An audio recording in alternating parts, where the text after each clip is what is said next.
Welcome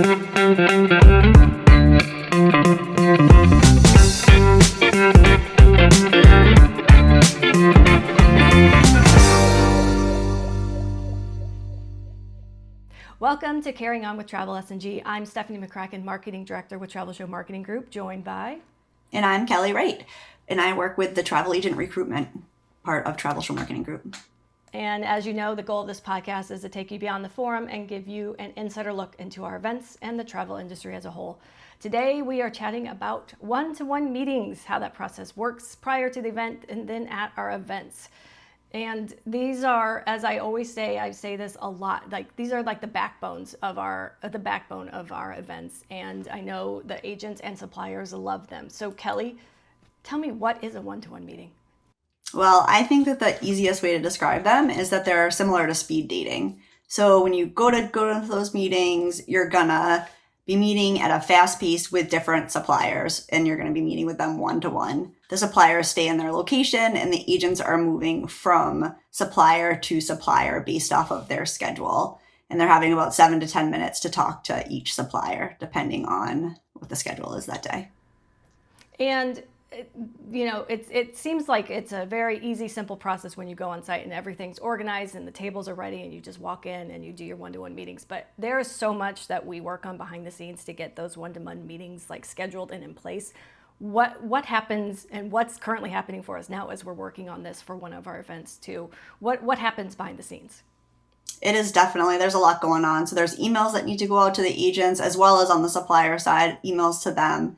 But from the agent perspective, we'll originally send out an email that will have the schedule of when we're going to send everything out and kind of what's needed from them so they can prepare ahead of time.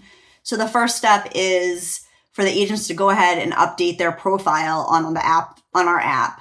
And on that app, they're going to go ahead, either put in their profile picture or their logo for their business, and then answer a bunch of questions that are on there. And basically what's happening with that is that they're building themselves a profile that the suppliers are going to then be looking at.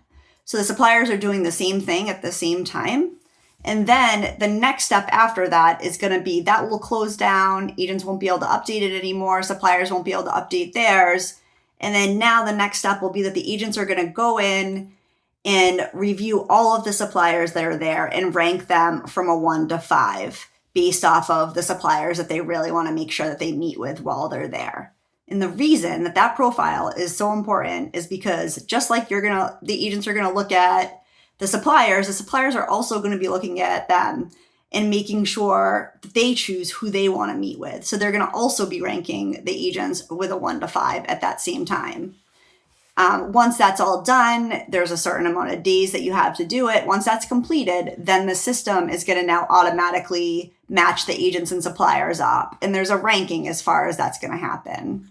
So it goes from the agents and the suppliers that both match each other to then what the agents want and then to what the suppliers want. And now we love talking about event goals. So how can an advisor plan for these one-to-one meetings? They're going to be meeting with new people. They're going to be meeting people that they've worked with before. What are those questions and that conversation look like between new advisors, established advisors, and everything in between? What does it look like? Yes, absolutely. I mean, obviously, I love talking about this stuff too, right? So the best part about it is that you're going to get that list ahead of time. You are going to know who you're going to meet with those one-to-ones. You're not going to get every supplier that you want. However, you are going to be meeting with a lot of suppliers and be getting a lot of information. I say ahead of time to go ahead, dive into each of those suppliers. If it's a supplier you've never met with and you're not familiar with that business, then come up with some questions to ask them. And you can ask several different suppliers the same questions if that's easier for you. Things like, how can you help me build my business? Those are key questions to be able to ask them. Other things are, if it's a supplier that you have worked with before, and maybe it's someone that you book a lot of, then you can ask them, okay, what can we do now to grow my business with you?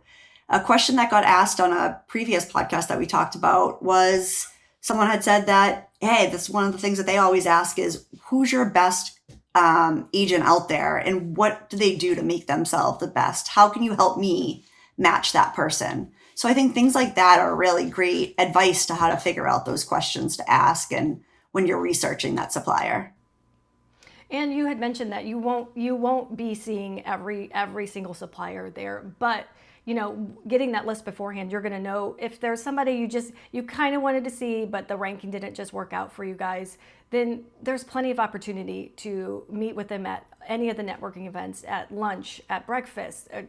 Reach out to them before. What are other things they can do beforehand to get ready? Yeah, 100%. So you're going to look through that list. You're going to figure out who you're not meeting with. Exactly like you just said, reach out to them, send them an email, say, hey, I'm going to be at the event. I really want to talk to you. Reach out to them through the app, whatever you need to do there in order to set time aside and to let them know that you're interested. That's huge. The supplier is going to love that. They're going to be so excited that they have that opportunity to meet with an agent that wants to meet with them, right? That's who they want to talk to. Someone that they want to help you grow your business. That's their point. So I think that that's huge. I think it's really big to then also make sure that you're following up afterwards. So as far as your goals go, in addition to coming up with those questions, then afterwards, who are you going to follow up with? Who do you think you're going to be able to work with in the next X amount of time? Things like that. And, even if there is a supplier that's on your list and you're like, I don't sell that product right now, you never know what you're going to sell 6 to 8 months from now or even 12 weeks from now. So you just have to think about that and always go in with an open mind. I think that that's really important. I've had those meetings before, come home and been like, I don't know if I need that. And then a few weeks later, someone asks me a question. And I'm like, wait, I just met with that person. Let me reach out to them. Yeah, it's all about building your database. You said, you can't predict the future. You don't know what's going to happen. And you talked about going to meetings yourself. How do you handle one-to-one meetings, and what's your firsthand experience with them? So as far as the one-on-one meetings, I do go ahead and I research the vendors ahead of time. And over time, I've definitely learned the importance of having a question, because it's really awkward to sit across from someone and have them not remembering what they told you versus the person before you and kind of staring at you like, hey, do you got anything to ask me?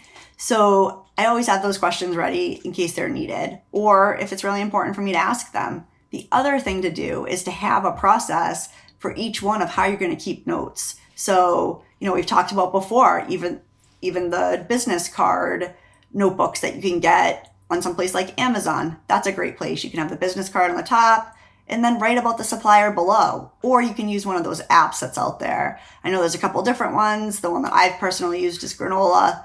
I really find that to be helpful in these situations because you can label who you're going to meet with ahead of time and just click on it and put your phone down, and at least it's keeping track of that conversation and what's going on there. And then when you're done with the conversation, you can look back at it and edit anything that you want to change or make your own notes in there too about what you thought about that person. Also, another thing too is that when you're talking to that supplier, maybe they're not going to be your contact for your region or your agency. They're going to be able to direct you to who it is. So ask them who you could talk to and who you can meet with, and make sure you're setting up those meetings too in the future, and ask them to, connect you guys. That's another great way that I make sure that happens too. So I think that those are important. Kind of know ahead of time what your schedule is, who you're meeting with, in what order. You might have some breaks built in there. Take those breaks and take the opportunity to decompress, go get some water, do whatever you need to do during that time. But definitely prepare ahead of time and have those goals written out. Yeah, the one thing I do love, I don't partake in the one-to-one meetings, but I am constantly walking up and down the aisles, hearing these conversations between the agents and suppliers as I'm taking videos and photos for social media and everything. And I love seeing all the table setups that the suppliers do. And, there's lots of good little freebies and gifts to take, but they have so much information to give. They have materials, they have maps, they have presentations. They have so much information that they just want to share with everybody. And I love to see it. I love to hear the feedback we get from agents, whether it's they met a new supplier that they never thought they'd ever interact with, or they connected with an old one and got their questions answered. If they had some issues, they worked them out. It's a great time to see that collaboration all come together, especially with the amount of time we put in to the front end trying to get it all organized and set up. Yeah, absolutely. It's always nice to see that work that we've done especially setting up the tables sometimes, right? That can always be entertaining. But getting that all done and then seeing the work all come together and everybody having those conversations, and you can watch the suppliers really interact and face lighting up, and the same thing with the agents as you're walking by. And you said the decorating of the tables and the things that they have to hand out. I really love seeing the differences between different people and different companies of how they kind of show that and show the agents their product. And then even after the one-to-ones where you've already kind of met with the people, then it comes the evening experiences and the other networking aspects of the event, and then you get to kind of talk to them on a totally different level, more personal, a less formal level, and it just really builds that relationship. 100%. And now you know each other too, so you're like, oh, I just met you at the one-to-one. Now it's easier to get up and talk to them later. I always say I'm a person that in the past, people might not believe this about me, but I've been nervous to go and talk to people or, to go up to a supplier because I think that I'm annoying them or whatever it is. But that's what they want. They want you to do that. And once you have that one-to-one meeting with them and that time with them, now you might feel a little bit more comfortable to go ahead and talk to them or introduce them to another one of your, the agents that that might not have been able to meet with them. And also another thing, and this is more just my personal beliefs and how I've found the events in general, but I know it'll apply to advisors as well. But the more you attend these in-person events and the more you meet these people, you'll continue to see them throughout the industry events, and you'll get to know more people. You'll get to understand, and you're just going to feel more and more comfortable every time you have a new interaction with somebody. 100%. And then that makes it easier to work with them too, right? Then you can call them up and be like, hey, I have a question. Or, I have that with Alaska where I can go ahead or there's several vendors that I have it with, but with Alaska, I can go ahead and call up and be like, hey, I have a question. I don't know what to do with this. Can you guide me in the right direction? And that's what any supplier you should be able to do. So we've covered a lot, but is there anything about one-to-one meetings that we missed or that you want to touch on again? I would say as far as everything goes, make sure you have comfortable shoes on, make sure you're ready to go, make sure you are prepared like we said before, have that app ready or have whatever you're going to use ready. And I really think that those are the important things. Just get ready to go and take it all in. That made me think of something. Bring your business cards. Please bring your business cards. Yes. We can never say that enough. Bring them. Mm-hmm. Bring too many. Yes, absolutely. All right. Thanks, Kelley, for chatting with me about one-to-one meetings. We love them in our events, and we are busy working behind the scenes on them all the time. And we thank you for joining us here on this conversation for another episode of Carrying On with TravelSMG.